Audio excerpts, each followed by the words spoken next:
And so Pilate didn't want a mob scene, an uproar start, so he releases Barabbas and sentences Jesus to be flogged, beaten, whipped, and then to be crucified. And after he's beaten, and he's whipped, and he's spit on, and he's mocked, they lead him away to be crucified, making him carry his own cross. But he can't because he's been beaten so severely. So the soldiers choose a man just in the crowd. They grab someone named Simon of Cyrene. He was an onlooker in Jerusalem. He was there to celebrate the Passover. Now, I could tell you about it, what the scriptures say about what took place next, but why not hear it from Simon himself?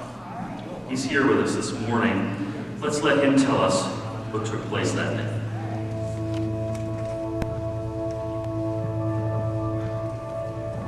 Hello.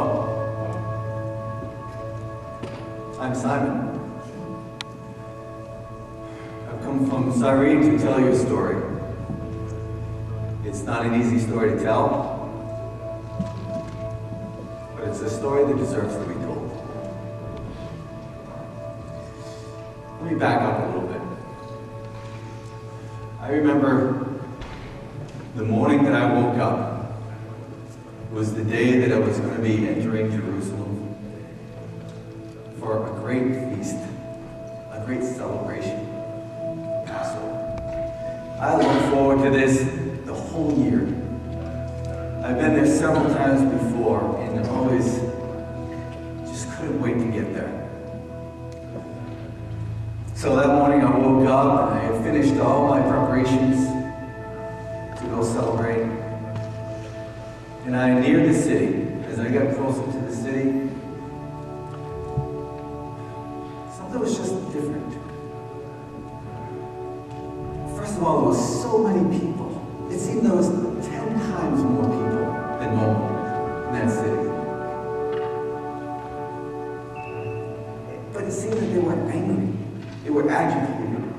Just like mobs of angry people. I mean, just, it didn't fit with what I remember. Something was very different. And as I approached, I could see Jerusalem, and there was a group of people, a crowd of people coming toward me.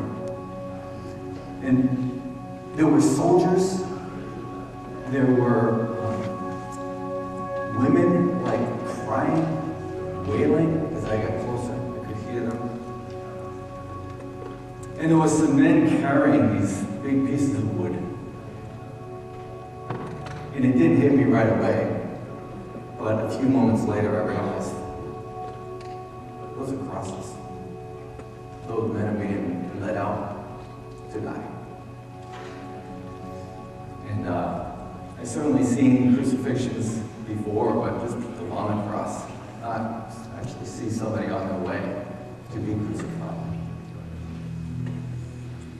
And this one person, this one guy, he seemed wet. And then as I get closer, I realized it was blood. It was his blood. I don't know what they did to that man, or why he was still alive. But as I got up closer, I could hear the insults. They would yell at him. Every time he would fall down, they would yell at him to get back up again. And as I got there, out of the blue, the guards grab me and they say, for me to carry his cross. And honestly, all I can think of is, if that blood gets on me and stains me, I can't celebrate the Passover. That's the whole reason I came. I didn't realize that it was that same blood that would make me clean. But I got under that cross, and it was covered with his blood. They had twisted together some vine with thorns on it, and they had placed it on his head and smashed it down onto his skull. There was blood running into his eyes. And then our eyes met.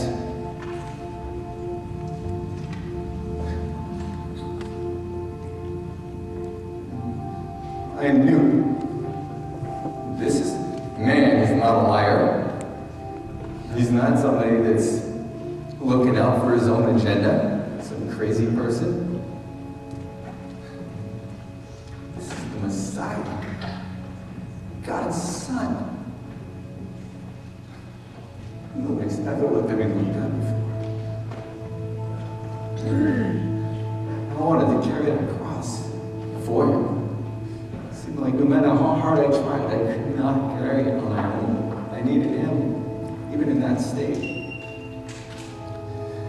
And we started walking, and I remember the insults were yelling at him, and now at me too. And I could feel the spit. The anger, the hatred. And we kept going. When we got to the spot where he was to be crucified, they stretched him out. And they pulled out these nails. I knew what those nails were for. I've seen those nails before. But I was not ready to watch them take that nail and drive it right through his wrist. See the blood coming out and hear the sounds coming out of his voice. I wasn't ready for that. And they drove another nail through his feet. They raised it up. They raised up that cross.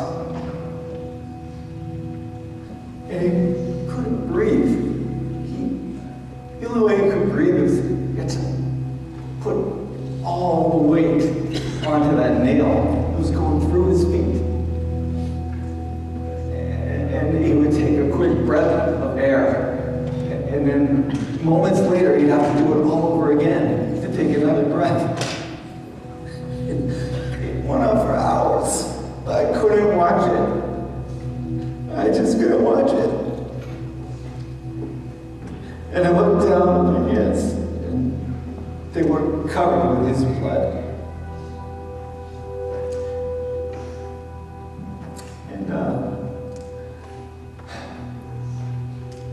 And he breathed his last breath, and he died.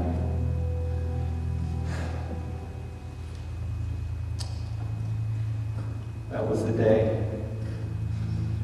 That was the day that I helped Jesus carry his. No.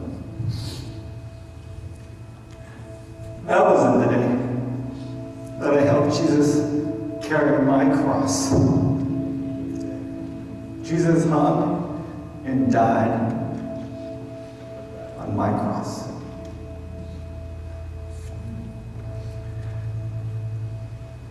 And your cross too.